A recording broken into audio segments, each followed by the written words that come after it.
পুরুষরা যাকে নাম দিয়েছেন ত্রিয়া,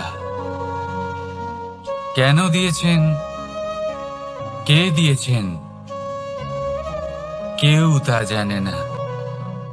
কথায় আছে পুরুষরা ভাবেন যে ত্রিয়া, ভাবেন একরকম, বলেন অন্য কিছু, আর করেন অন্য কিছুই।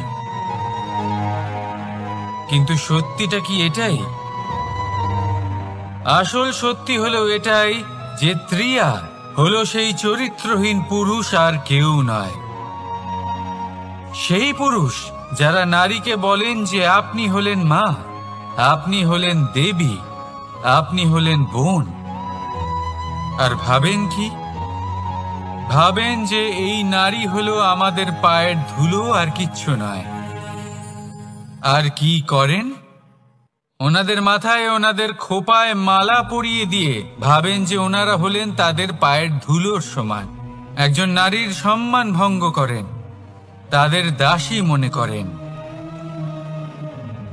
ভুলবেন না, যত্র নারীয়াস্ত পূজ্যন্তে রমন্তে তত্র দেবতা।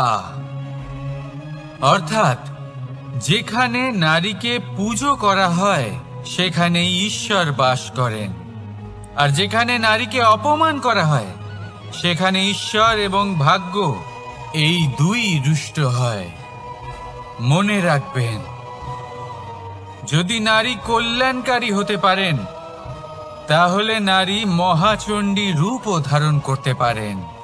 যদি একজন নারী মাতা হয়ে জন্মদান করতে পারেন তাহলে নারী মৃত্যু হয়ে বিনাশও করতে পারেন।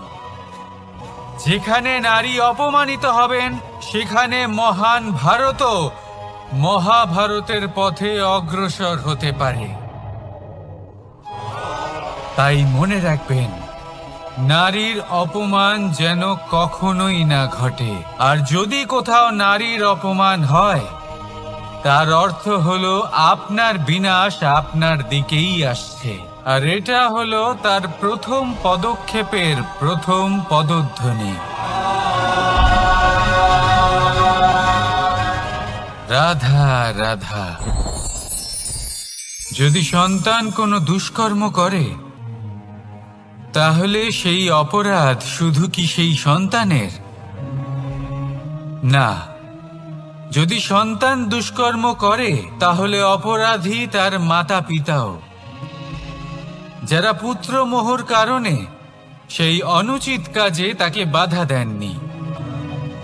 অপরাধী হলেন তার পিতামহ, যিনি নিজের কর্তব্যবোধের কারণে নিজের পরিবারের যত্ন নেননি, যিনি সন্তানকে কখনো শাস্তি দেননি।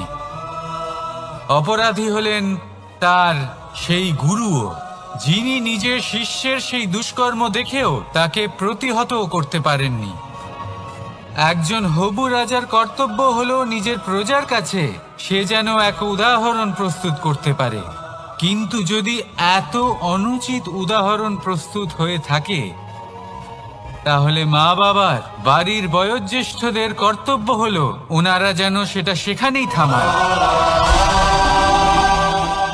হয় ভালোবেসে নয়তো শাস্তি দিয়ে। যদি না থামানো হয় তাহলে মহাভারত অবশ্যম্ভাবী। বিজয়। বিজয় লাভের জন্য মানুষ কি না করে থাকে, যে কোনো সম্ভাব্য প্রচেষ্টা করে। কিন্তু নিজের বিজয় লাভের জন্য বাজিতে যা ইচ্ছে তাই রেখে দেওয়া কি উচিত কাজ? কখনোই নয়। নিজের হারানো সম্মান, নিজের হারানো সম্পত্তি, নিজের হারানো অধিকার ফিরে পাওয়ার শুধু একটাই পথ রয়েছে, আর তা হলো পুরুষার্থ। দ্রুতক্রিয়া নয়। যে মানুষ নিজেই হেরে গেছে, নিজেই নিজের জয়লাভ করার জন্য অন্য কাউকে কিভাবে বাজিতে রাখতে পারে? এ হলো সম্পূর্ণরূপে অনুচিত। অনেক সময় অনেক ধন লাভ করার জন্য, অনেক সম্পত্তি লাভ করার জন্য আমরা নিজের আসল ধন, আমাদের আপনজন, তাদেরকে হারিয়ে ফেলতেও প্রস্তুত হয়ে যাই। এটা একেবারেই উচিত নয়। যত বড়ই সংকট আসুক না কেন, আমাদের আপনজনদের আমাদের সাথেই রাখা উচিত। নিজের বিজয়ের জন্য ওনাদের বাজি রাখা ঠিক নয়। এই ভুল কেউ একজন করেছেন, আপনি তা ভুলেও করবেন না। রাধা রাধা। নারী জন্মসূত্রে কারোর কন্যা, ধর্মসূত্রে কারোর পত্নী, আর কর্মসূত্রে কারোর মা। আমাদের মনে এই ছবি আঁকা রয়েছে একজন নারীকে নিয়ে, তাই না? একটা অতুলনীয় ভূমিকা রয়েছে নারীদের আমাদের জীবনে, আর নারী ছাড়া আমরা কিছুই নই। কিন্তু অধিকার, সেখানে আমরা একটা ভুল করে বসি। যখন নারী একজন কন্যা থাকে, যখন সে জন্ম নেয়, তখন তার ওপর অধিকার থাকে তার পিতার। আর তারপর যখন বিয়ে হয়ে যায়, তখন তার অস্তিত্বের ওপর অধিকার থাকে তার স্বামীর। আর যখন তিনি মা হন, তখন নিজেই তিনি জীবনের সমস্ত অধিকার দিয়ে দেন তার সন্তানকে। কিন্তু আমরা কি কখনো এটা ভেবেছি এই জীবন হলো তার নিজের? যে নারী সবার কল্যাণ করছেন, তার জীবনের অধিকারও তার কাছেই থাকা উচিত, তাই না? তার নিজের জীবনের সিদ্ধান্ত সে নিজেই নিতে পারেন, নিজেই নিজের ভাগ্যের রচয়িতা হতে পারেন। আর এর জন্য আমাদের নিজেদের পাল্টাতে হবে, দৃষ্টিভঙ্গি পাল্টাতে হবে। কারণ এই ধারণা সেটা আজ বা কালকের ব্যাপার নয়, এটা ঘটে চলেছে বহু বছর ধরে আর চলতেই থাকবে যদি আমরা এটা না বদলাই। আর এটা তখনই সম্ভব হবে যখন আমরা নিজেদের মধ্যে পরিবর্তন আনব। তাই আজকের পর থেকে, এই মুহূর্ত থেকে, কোনো নারীর ওপর অকারণ অধিকার স্থাপনের আগে সহস্রবার ভেবে দেখবেন। কারণ যখন নারী নিজের অধিকার কেড়ে নিতে বাধ্য হবেন, তখন শুধু এবং শুধুমাত্র বিনাশই ঘটবে। রাধা রাধা। অনেক ব্যক্তির মনে একটা প্রশ্ন জাগে আমাকে আর রাধাকে নিয়ে। বলেন যে, না আমি আর রাধা একসাথে থাকি, না আমাদের বিয়ে হয়েছে। আমি এখানে দ্বারকাতে, ও ওখানে বর্ষনাতে, তাও এত ভালোবাসা কি করে? এ কেমন সম্পর্ক? আমি তাদের একটা সহজ কথা বলতে চাই। আপনি কখনো আয়নার দিকে দেখেছেন? নিজের দুই চোখের দিকে তাকিয়ে জিজ্ঞাসা করুন, এই দুই চোখ একসাথে কেন বন্ধ হয়? একসাথে কেন খোলে? একসাথে কেন ঘুমোয়? একসাথে কেন কাঁদে? আজীবন কোনো এক মানুষের সাথে সম্পর্ক রাখা অবশ্যই সম্ভব, তাদের সাথে দেখা না করে। আমার আর রাধার ভালোবাসাও কিছুটা এরকমই, আর কিছুটা এরকমই হয় ভালোবাসা দুই নয়নের মতো, যারা কখনোই মিলিত হবে না, কিন্তু চিরকালের জন্য একসাথে জুড়ে থাকবে। এই অনুভূতি নিঃস্বার্থ হয়, আর এই নিঃস্বার্থ ভালোবাসা আপনাকে আনন্দের পথে অগ্রসর করে। জীবনে সবসময় নিঃস্বার্থভাবে ভালোবাসুন, শুধুমাত্র আনন্দই পাবেন। তাহলে আসুন আমার সাথে নিঃস্বার্থভাবে ভালোবেসে বলুন, রাধা রাধা। মানুষ, কোনো ব্যক্তির নির্মাণ হয় কিভাবে?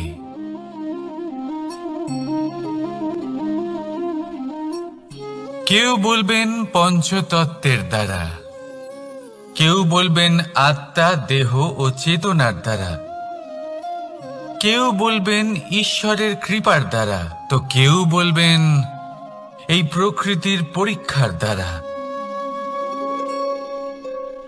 না, মানুষের নির্মাণ হয়ে থাকে বিশ্বাস দ্বারা।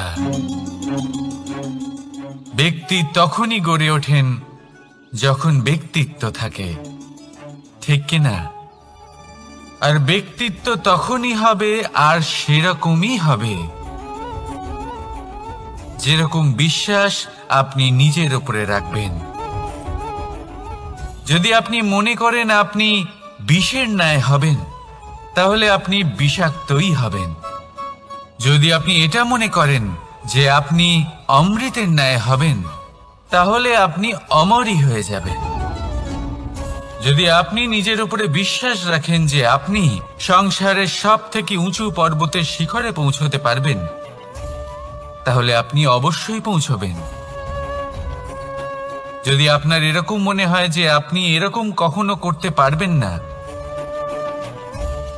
তাহলে এরকম কখনোই হবে না। ভেবে দেখবেন, বিশ্বাসের মধ্যেই বিশ্ব বাস করে থাকে। তো আপনার অস্তিত্ব কেন করবে না? যেমন বিশ্বাস আপনি নিজের উপরে রাখবেন, তেমনই আপনি হয়ে উঠবেন। সেই জন্য নিজের উপরে বিশ্বাস রাখুন। আর হ্যাঁ, ভালোবেসে বলুন রাধা রাধা। শত্রুতা। একজন মানুষ অন্য মানুষের সাথে শত্রুতা করে বসেন, দুজন ঘনিষ্ঠ বন্ধু। এমনও এক সময় আসতে পারে যখন এনারা একে অপরের শত্রু হয়ে ওঠেন। এর অনেকগুলো কারণ হতে পারে, কিন্তু মূল কারণ হলো আলোচনা। আগে হ্যাঁ, আপনি যদি কারোর বিষয়ে আলোচনা করেন তাহলে সে আপনার শত্রু হয়ে যেতে পারে।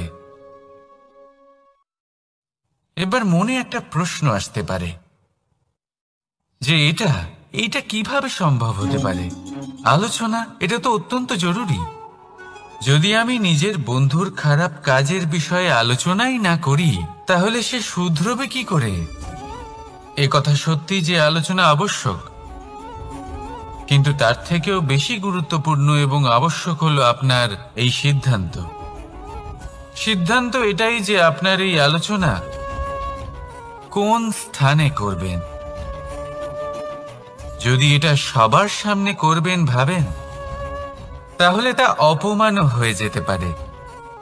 যদি এটা আলাদাভাবে করেন, তাহলে তা পরামর্শ হয়ে যায়।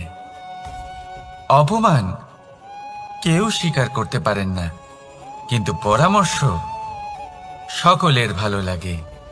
তাহলে যদি আপন কারোর জন্য ভালো কিছু চান, কাউকে শুধরে দিতে চান, আর আপনার মনে হয় আলোচনা আবশ্যক, তাহলে সর্বপ্রথম সময়, পরিস্থিতি আর স্থানের কথা মনে রাখবেন।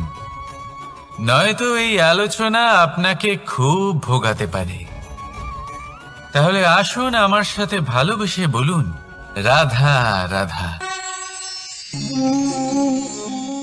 আপনার জীবনেও কি সমস্যা রয়েছে? অবশ্যই থাকবে। প্রত্যেকের জীবনেই সমস্যা থাকে। প্রত্যেক মানুষ জিজ্ঞাসাও করেন যে এই সমস্যা আসলে কি আর কেন আসে জীবনে। আপনাকে একটা কথা বলে দিই যে সমস্যা আসলে সেটা নয় যা আপনার পথে বাধা সৃষ্টি করে, বরং সমস্যা হলো সেটাই যেটা আপনি তখন দেখতে পান যখন আপনার একাগ্রতা আপনার পথ থেকে, আপনার লক্ষ্য থেকে সরে যেতে থাকে। আর এই সমস্যাগুলি দূর করার জন্য, এর সমাধান করার জন্য একটাই পথ আছে। নিজের সমস্ত ভাবনা আরো একবার একাগ্র করুন নিজের পথের দিকে, নিজের লক্ষ্যের দিকে। আপনার সমস্ত ভাবনা যদি কেন্দ্রীভূত হয় নিজের লক্ষ্যে, তাহলে এই সমস্যা দূরে থাকবে। যদি এরকম না হয়, যদি আপনার মন একটু অন্যদিকে চলে যায়, তাহলে এই সমস্ত সমস্যা আবার সামনে চলে আসে আর বাড়তেও থাকে। দেখুন, যেখানে আপনার লক্ষ্য রয়েছে, বান যদি সেখানেই চালাতে হয়, তাহলে দৃষ্টি তো সেদিকেই রাখতে হবে। তবেই তো আপনি সেই লক্ষ্য ভেদ করতে পারবেন। সেই জন্য মনে রাখবেন, সর্বদা লক্ষ্য রাখবেন নিজের পথে, সেই পথেই সামনে এগোতে থাকুন নিজের লক্ষ্যের দিকে। আপনি যত সামনে এগোতে থাকবেন, এই সমস্যা তত পিছিয়ে যাবে। তাহলে আসুন, আমার সাথে ভালোবেসে বলুন, রাধা রাধা। এই পাখিরা সত্যি খুব সুন্দর, আমার খুব ভালো লাগে। আপনি নিশ্চয়ই শুনে থাকবেন যে কিছু পাখির কাছে ডানা অবশ্যই থাকে, কিন্তু উড়তে পারে না। তারা চায় উঁচু আকাশে উড়ে বেড়াতে এবং মেঘেদের সাথে কথা বলতে, করতেই পারে না। এবার এই সংসারেও পাওয়া যায় ঘুড়িও। এদের মধ্যে না জীবন আছে, না প্রাণ আছে, আর না আছে ডানা, কিন্তু এরা আকাশের সাথে কথা বলে, হাওয়ার বেগের সাথে কথা বলে, আনন্দ করে, উৎফুল্ল হয়ে ওঠে। আকাশে জীবনের কিছু মুহূর্ত কাটায়। তার কারণ কি হতে পারে? কারণ হলো সুতো। এই সুতো যদি সঠিক হাতে থাকে, তাহলে এই কাগজের তৈরি ঘুড়িও আকাশের উচ্চতায় উড়ে বেড়াতে পারে। এবার এই সুতো আসলে কি? এই সুতো হলো আসলে ভালোবাসা। এই সুতো হলো আসলে বিশ্বাসের। আর এটা আপনি দিয়ে থাকেন তাদের হাতে যাদের আপনি বিশ্বাস করেন, যাদের আপনি নিজের সর্বস্ব দিয়ে দেন। ভেবে দেখুন, এই ভালোবাসা আর বিশ্বাসের সুতো আপনি যদি সঠিক মানুষের হাতে দিয়ে দেন, তাহলে আপনি অনেক উচ্চতায় উঠতে পারবেন, আকাশের উচ্চতায় উড়ে বেড়াতে পারবেন, মেঘের সাথে কথা বলতে পারবেন, পাখিদের মতো উড়তে পারবেন, যা ইচ্ছে তাই করতে পারবেন। শুধু এই মানুষ সঠিক হতে হবে, এমন একজন মানুষ যার মনে আপনার জন্য ভালোবাসা রয়েছে, এমন এক মানুষ যার মনে কোনো স্বার্থ নেই, যিনি পরোপকারী, এমন একজন ব্যক্তি যিনি আপনার অস্তিত্বকে বাইরে নিয়ে আসতে পারবেন, তাকে উজ্জ্বল করে তুলবেন। তাহলে ভালোবাসুন, আনন্দ করতে থাকুন, আর এই আনন্দ সহকারে বলুন, রাধা রাধা। আমরা সকলে এমন ব্যক্তির সাথে থাকতে চাই যারা খুব মিষ্টি কথা বলেন, যাদের ব্যবহার আমাদের ভালো লাগে, যারা দেখতে সুন্দর হন, যাদের আমরা পছন্দ করি। আর সব সময় এমন ব্যক্তির থেকে দূরে থাকতে চেষ্টা করি যাদেরকে আমরা পছন্দ করি না, যাদের কথা আমাদের খারাপ লাগে, যাদের কথা একটু কঠোর হয়। আমরা সব সময় চেষ্টা করি এদের থেকে দূরে থাকার, ঠিক কিনা? কিন্তু যদি বাস্তবটা দেখি, তাহলে এই কঠোরতা জীবনে শান্তির প্রলেপ দেয়। ওষুধও একটু কড়াই হয়, কিন্তু এ কি করে?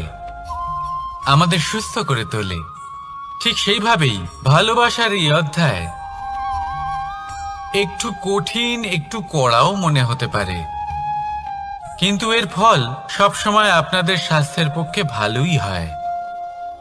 সেই জন্য যদি কেউ আপনার নিন্দে করে, আপনাকে কড়া কথা শোনায়, আপনার ব্যাপারে আলোচনা করে, তার মানে এটা নয় যে সে আপনার শত্রু।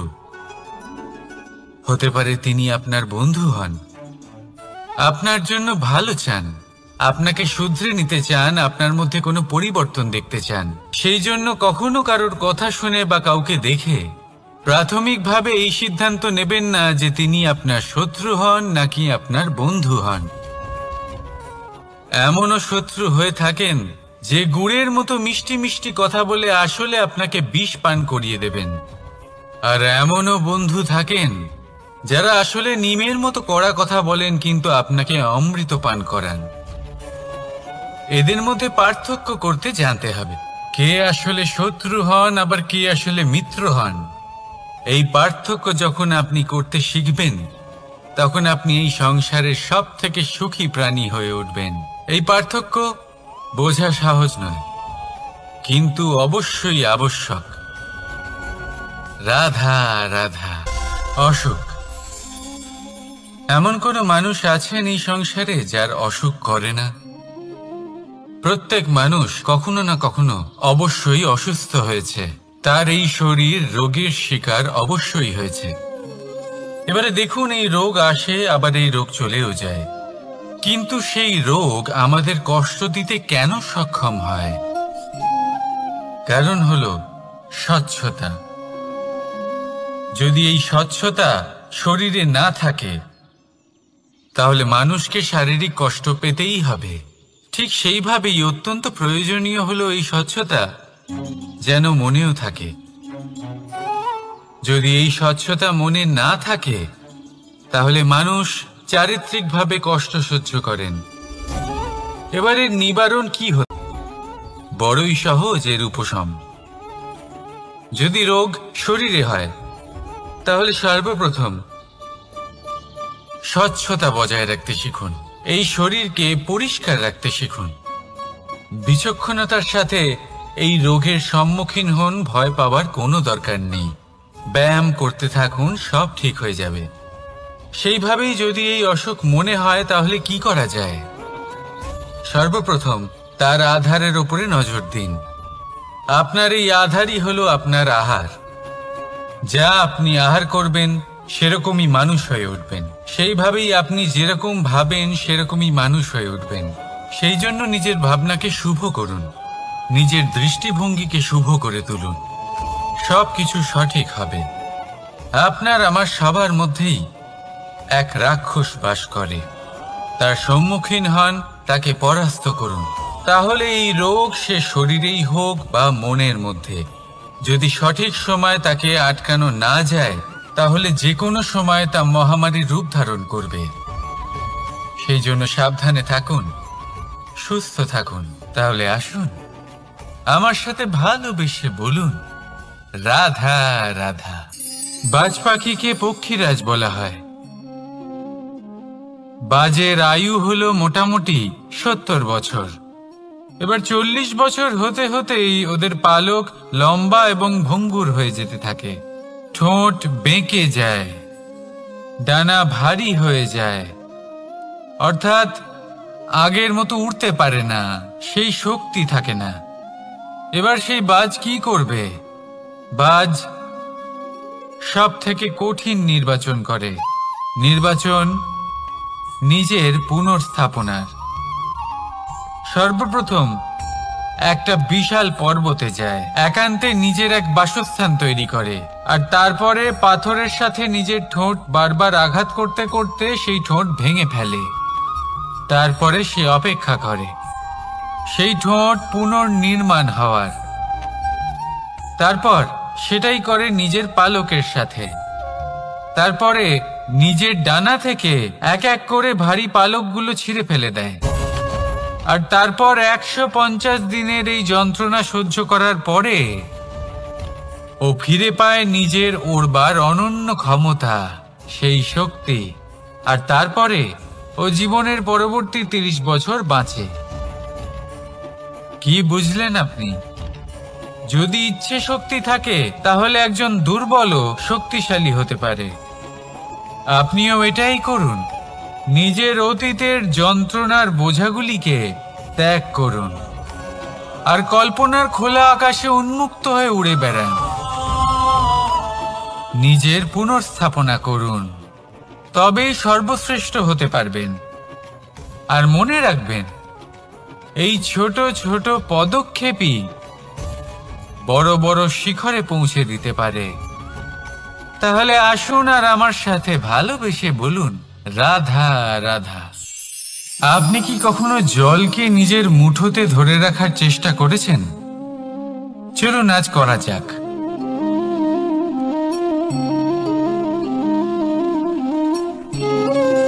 যদি আপনি নিজের মুঠো জোরে বন্ধ করেন, জল ধরে রাখতে পারবেন না যদি আপনি তাকে এমনি বইতে দেন।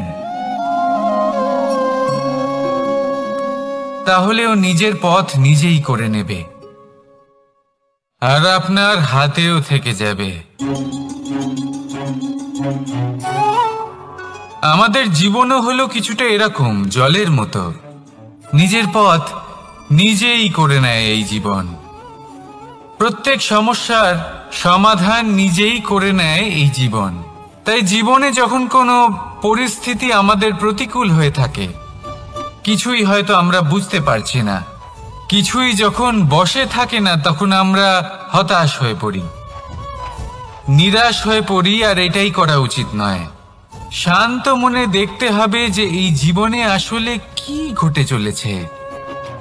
কষ্ট সবাই ভোগ করেন। কষ্ট পেলে কেউ রেগে যান, রেগে গিয়ে পরাক্রম দেখান। এটাই তো করা উচিত নয়। শান্ত মনে সেটাই করতে হবে যা জীবন আমাদের শেখাতে চাইছে। জীবন আমাদের সব শিখিয়ে দেবে, শুধু মনে রাখবেন কখন প্রয়াস করতে হবে আর কখন আমাদের প্রতীক্ষা করতে হবে, সেটা আগে আপনাকে বুঝতে হবে। তাহলে আসুন আমার সাথে ভালোবেসে বলুন, রাধা রাধা। বল, শক্তি, পরাক্রম এই সংসারের বিকাশের মূল। কিন্তু কখনো ভেবেছেন যে প্রকৃতি আমাদের এই বল, শক্তি, পরাক্রম কেন দিয়েছেন? যাতে আমরা জীবনে কারোর উদ্ধার করতে পারি, কাউকে সাহায্য করতে পারি, কারোর জন্য ভালো কিছু করতে পারি, কোনো গরিব অসহায় মানুষের জন্য কিছু করতে পারি। এই বল, এই শক্তির সদ্ব্যবহার করতে পারি। কখনো দেখেছেন এমন মানুষ যার কাছে অসীম শক্তি আছে, কিন্তু তার সাথেই অসম্ভব অহংকারও রয়েছে, যিনি নিজেকে সর্বশ্রেষ্ঠ বলে মনে করেন, খারাপ কাজও করেন। আপনি দেখবেন প্রকৃতি এবং মানুষ তাকে ভাঙতে সর্বদা চেষ্টা করেন। মনে রাখবেন, যতই সুবিশাল পর্বত হোক না কেন, তা যদি পথে পড়ে, তাকে ভেঙে পথ প্রশস্ত করা হয়। যদি আপনার কাছে বল থাকে, শক্তি থাকে, পরাক্রম থাকে, তাহলে তার সদ্ব্যবহার করুন, কাউকে সাহায্য করুন, কাউকে রক্ষা করুন। যদি আপনি আপনার শক্তির দুর্ব্যবহার করেন, তাহলে মনে রাখবেন আপনি নিজের বিনাশ নিজেই আমন্ত্রণ করছেন। এবার বল অর্জন করার পরে, শক্তি অর্জন করার পরে, আপনি নিজেকে বিনাশ করতে চান নাকি এই সংসারের উদ্ধার করতে চান, সিদ্ধান্ত আপনার। রাধা রাধা। মানুষ আর ধন, এই দুইয়ের মধ্যে সম্পর্ক খুব ঘনিষ্ঠ। ধন হলো সেই শক্তি যার ব্যবহার মানুষ করে থাকে সাংসারিক বস্তু ক্রয় করার জন্য, নিজের জীবন যাপন করার জন্য। আর মানুষ হলো সেই শক্তি যারা ধনকে গুরুত্বপূর্ণ করে তোলেন। এবার একটা কথা বলি, ব্যবহার করা উচিত ধনকে আর ভালোবাসা উচিত মানুষকে। এটা বেশিরভাগ মানুষই বোঝেন না। মানুষ এখানেই সব থেকে বড় ভুল করে বসেন। তারা ভালোবাসেন ধনকে আর ব্যবহার করেন মানুষকে। এ হলো অনুচিত। দেখুন, আপনি একটা সূচের দ্বারা যুদ্ধ করতে পারবেন না, আর কোনো তলোয়ার দ্বারা বস্ত্র সেলাই করতে পারবেন না, তাই না? কোনটা কিসের জন্য হয় সেটা বোঝা অত্যন্ত জরুরি। আপনিও সঠিক দিকে অগ্রসর হন। মানুষকে ভালোবাসুন আর ধনকে ব্যবহার করুন। যদি আপনি মানুষকে ব্যবহার করেন, তাহলে আপনি ভালোবেসে ফেলবেন ধনকে। আর এই ভালোবাসা ধীরে ধীরে পরিণত হবে লোভে, আর ধীরে ধীরে এটা আপনাকে বিনাশ করে দেবে। তাহলে সমস্ত মানুষকে ভালোবাসুন আর এইভাবে ভালোবেসে বলুন, রাধা রাধা। সাফল্য কে না চান? সাফল্য লাভ করার, শিখরে পৌঁছানোর আলাদাই একটা আনন্দ রয়েছে। আর আপনজনদেরও কে না চান? প্রত্যেক মানুষ চান যেন জীবনে তার কোনো আপনজন থাকে, যারা সব সময় তাদের সাথে থাকবে। কারণ আপনজনের সাথেই তো সাফল্যের আনন্দ সব থেকে বেশি পাওয়া যায়। কিন্তু আসলে কি হয়, অনেক সময় সাফল্যের খোঁজে সেই পথে চলতে চলতে আমরা আপনদের থেকে দূরে চলে যাই। না চাইতেও দূরে চলে যেতে হয়, ওনাদের সাথে সময় কাটাতে পারি না। আর আমরা ভুলে যাই যে সাফল্যের আসল আনন্দ আপনজনদের সাথেই পাওয়া যায়। সফল হওয়ার পরে আপনদের সাথে দেখা হলে তাদের চোখে আমাদের জন্য যে আবেগ থাকে, যে সম্মান, যে প্রেম থাকে, সেটাই হলো আসল পুরস্কার। আমরা সেই কথা ভুলে যাই এবং একা হয়ে পড়ি। বেশিরভাগ সময় এটাই হয়। বেশিরভাগ সময় সফল মানুষগুলি একা হয়ে যান। এবার আপনি কি চান? আপনি অসফল হয়ে দিনগুলি একাকিত্বে কাটাতে চান, নাকি সফল হয়ে আপনজনদের সাথে আনন্দে থাকতে চান? সেই সিদ্ধান্ত আপনার। সাফল্যের পেছনে ছুটুন, নিজেকে উজাড় করে দিন, কিন্তু আপনজনদের সঙ্গ ত্যাগ করবেন না। সেই আপনজন যারা আপনার সাফল্যের জন্য দায়ী, সেই আপনজন যিনি আপনার সাফল্যে আনন্দ পান, সুখ লাভ করেন, তাদের কখনো ত্যাগ করবেন না। আসুন আমার সাথে ভালোবেসে বলুন, রাধা রাধা। ভগবান আর ভক্ত যখন একাকার হয়ে যায়, যখন ভক্ত তার ভগবানের প্রতি এবং নিজের জীবনের উদ্দেশ্যের প্রতি সম্পূর্ণরূপে সমর্পিত হয়, তখন জন্ম নেয় ভক্তি। এই সংসারের সমস্ত আশা হয়তো আপনার সঙ্গ ত্যাগ করে দিতে পারে, তখনও ভক্তি সাথে থাকবে। ভক্ত আর ভগবান যখন একাকার হয়ে যায়, তাদের মধ্যে কোনো পার্থক্য থাকে না। তারা এক হয়ে যায়, এক ব্যক্তিত্ব, এক অস্তিত্ব।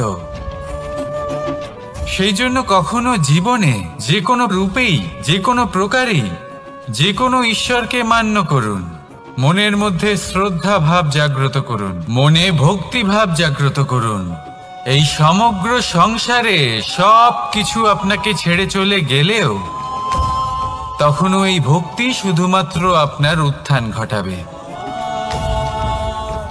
তাই মনে ভক্তি জাগ্রত করুন আর আমার সাথে ভালোবেসে বলুন, রাধা রাধা। শব্দই হলো শূন্য, শব্দই হলো আরম্ভ, শব্দই হলো অন্ত, শব্দই হলো অমর, শব্দই হলো ব্রহ্ম। এই শব্দ হলো অত্যন্ত বিশেষ। কেউ কাঁদলে তাকে হাসিয়ে তোলে, কেউ হাসলে তাকে কাঁদিয়ে দেয়। কারোর মনে উদ্দীপনা জাগিয়ে তুলতে পারে, আবার কারোর মনে কাঁটা হয়ে বিঁধে থাকতে পারে। একটা অত্যন্ত গুরুত্বপূর্ণ কথা, যা বোঝা অত্যন্ত আবশ্যক। আপনার মন, আপনার হৃদয় যতই শুদ্ধ হোক না কেন, যতই পবিত্র হোক না কেন, আপনার দৃষ্টিভঙ্গি যতই স্পষ্ট হোক না কেন, যদি আপনার কথা পবিত্র না হয়, যদি আপনার শব্দ শুদ্ধ না হয়, তাহলে তা আপনাকে আপনার কর্মফল ভোগ করতে বাধ্য করবেই। একটা সহজ উদাহরণ দিই। আপনার জীবনে এমন কেউ অবশ্যই থাকবেন যাকে আপনি পছন্দ করেন না, যিনি হয়তো অধর্মী মানুষ, যিনি হয়তো দুর্বুদ্ধি সম্পন্ন মানুষ, কিন্তু তার জন্য অপশব্দ প্রয়োগ করলে তার মধ্যে কোনো পরিবর্তন আসবে না, তার মানসিকতা বদলাবে না। শুধু মনে প্রতিশোধ স্পৃহা জেগে উঠবে, মনে হিংসা জাগবে, আর কিচ্ছু নয়। সেই জন্য নিজের শব্দকে নিয়ন্ত্রণ করুন, নিজের কথা সংযত করুন। শ্রেষ্ঠ থেকে শ্রেষ্ঠতর মানুষকেও সাবধানী হতে হয়, কারণ যদি এই শব্দের প্রয়োগ সঠিক না হয়, তাহলে আজীবন মানুষকে নির্বাক হয়ে থাকতে হতে পারে। তাহলে নিজের শব্দ নিয়ন্ত্রিত রাখুন, নিজের কথাকে শুভ করুন, এতে প্রেমবোধ জাগিয়ে তুলুন, আর সেই প্রেমবোধ নিয়েই বলুন রাধা রাধা। বরদান এবং অভিশাপ এই দুই হলো একই মুদ্রার দুটি পিঠ। এই বরদান আমরা অনেক কারণে পেতে পারি, কখনো নিজের পরিশ্রমের কারণে, কখনো নিজের তপস্যার কারণে, কখনো আমাদের পূর্বপুরুষদের কর্ম ও তপস্যার কারণে। কিন্তু এই বরদান কতক্ষণ বরদান থাকবে তা আমরা নিশ্চিত করতে পারি না, তা সুনিশ্চিত করে শুধুমাত্র আমাদের কর্ম। যদি আপনাকে উদাহরণ দিই, আপনি রেশমের কীট দেখেছেন? ও বরদান পেয়েছে যে ও নিজের সুরক্ষার জন্য খোলস বানাতে পারে। এবারও তাতে এত মত্ত হয়ে যায় যে এমন এক আবরণ বানিয়ে ফেলে যাতে সে নিজেই আবদ্ধ হয়ে চাপা পড়ে মরে যায়। এটার তাৎপর্য কি? তাৎপর্য খুবই সরল। গর্ব করা খুবই ভালো, কিন্তু অহংকার করা কখনোই উচিত নয়। যদি অহংকার মনের মধ্যে প্রবেশ করে, তাহলে এই বরদান অভিশাপে পরিণত হতে সময় লাগে না। আর যদি কর্মশ্রেষ্ঠ হয়, তাহলে অভিশাপ ও বরদানে পরিণত হয়। তাহলে আসুন শ্রেষ্ঠ কর্ম করুন আর আমার সাথে ভালোবেসে বলুন রাধা রাধা। সুখ, দুঃখ, মৃত্যু, মহামারী এগুলো কখনো বলে আসে না, আবার জিজ্ঞাসা করেও আসে না। এমনই হয় দ্রুত ক্রীড়ার এই খেলায়। এক কারাগারের মতো, একটা মাকড়সার জালের মতো। যেমন একটা মাকড়সার জাল একটা পোকাকে নিজের দিকে আসতে আকর্ষিত করে নিজের চমকের দ্বারা, নিজের গঠন দ্বারা, সেরকমই দ্রুত ক্রীড়ার এই খেলা মানুষকে নিজের দিকে আসতে প্ররোচিত করে। শেষে গিয়ে মানুষ আটকা পড়ে। পার্থক্য শুধু এটাই, যখন এক পোকা এই জালে জড়িয়ে পড়ে তখন সে তার প্রাণ হারায়। মানুষ যখন এই দ্রুত ক্রীড়ায় আকর্ষিত হয়, সে নিজের মান, নিজের ধন সব কিছু হারায়, নিজের বিবেক হারিয়ে ফেলে। কিন্তু আপনি আপনার বিবেক কখনোই হারাবেন না। যদি আপনার মনে লোভ চলে আসে, আপনি লোভী হয়ে ওঠেন।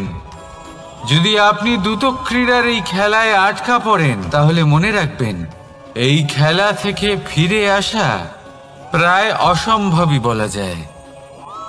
নিজের বিবেক কখনো হারাতে দেবেন না, কারণ বিনাশ আসার প্রথম লক্ষণ হলো বিবেকের বোধ চলে যাওয়া। এই প্ররোচনায় কখনো পা দেবেন না। আর আমার সাথে ভালোবেসে বলুন রাধা রাধা। বিজয়। বিজয় লাভের জন্য মানুষ কি না করে থাকে, যে কোনো সম্ভাব্য প্রচেষ্টা করে। কিন্তু নিজের বিজয় লাভের জন্য বাজিতে যা ইচ্ছে তাই রেখে দেওয়া কি উচিত কাজ? কখনোই নয়। নিজের হারানো সম্মান, নিজের হারানো সম্পত্তি, নিজের হারানো অধিকার ফিরে পাওয়ার শুধু একটাই পথ রয়েছে, আর তা হলো পুরুষার্থ, দ্রুত ক্রীড়া নয়। যে মানুষ নিজেই হেরে গেছে, নিজেই নিজের জয়লাভ করার জন্য অন্য কাউকে কিভাবে বাজিতে রাখতে পারে? এ হলো সম্পূর্ণরূপে অনুচিত। অনেক সময় অনেক ধন লাভ করার জন্য, অনেক সম্পত্তি লাভ করার জন্য আমরা নিজের আসল ধন, আমাদের আপনজন, তাদেরকে হারিয়ে ফেলতেও প্রস্তুত হয়ে যাই। এটা একেবারেই উচিত নয়। যত বড়ই সংকট আসুক না কেন, আমাদের আপনজনদের আমাদের সাথেই রাখা উচিত। নিজের বিজয়ের জন্য ওনাদের বাজি রাখা ঠিক নয়। এই ভুল কেউ একজন করেছেন, আপনি তা ভুলেও করবেন না। রাধা রাধা। নারী জন্মসূত্রে কারোর কন্যা, ধর্মসূত্রে কারোর পত্নী, আর কর্মসূত্রে কারোর মা। আমাদের মনে এই ছবি আঁকা রয়েছে একজন নারীকে নিয়ে, তাই না? একটা অতুলনীয় ভূমিকা রয়েছে নারীদের আমাদের জীবনে, আর নারী ছাড়া আমরা কিছুই নই। কিন্তু অধিকার, সেখানে আমরা একটা ভুল করে বসি। যখন নারী একজন কন্যা থাকে, যখন সে জন্ম নেয়, তখন তার ওপর অধিকার থাকে তার পিতার। আর তারপর যখন বিয়ে হয়ে যায়, তখন তার অস্তিত্বের উপর অধিকার থাকে তার স্বামীর। আর যখন তিনি মা হন, তখন নিজেই তিনি জীবনের সমস্ত অধিকার দিয়ে দেন তার সন্তানকে। কিন্তু আমরা কি কখনো এটা ভেবেছি এই জীবন হলো তার নিজের? যে নারী সবার কল্যাণ করছেন, তার জীবনের অধিকারও তার কাছেই থাকা উচিত, তাই না? তার নিজের জীবনের সিদ্ধান্ত সে নিজেই নিতে পারেন, নিজেই নিজের ভাগ্যের রচয়িতা হতে পারেন। আর এর জন্য আমাদের নিজেদের পাল্টাতে হবে, দৃষ্টিভঙ্গি পাল্টাতে হবে। কারণ এই ধারণা সেটা আজ বা কালকের ব্যাপার নয়, এটা ঘটে চলেছে বহু বছর ধরে আর চলতেই থাকবে যদি আমরা এটা না বদলাই। আর এটা তখনই সম্ভব হবে যখন আমরা নিজেদের মধ্যে পরিবর্তন আনব। তাই আজকের পর থেকে, এই মুহূর্ত থেকে, কোনো নারীর ওপর অকারণ অধিকার স্থাপনের আগে সহস্রবার ভেবে দেখবেন। কারণ যখন নারী নিজের অধিকার কেড়ে নিতে বাধ্য হবেন, তখন শুধু এবং শুধুমাত্র বিনাশই ঘটবে। রাধা রাধা।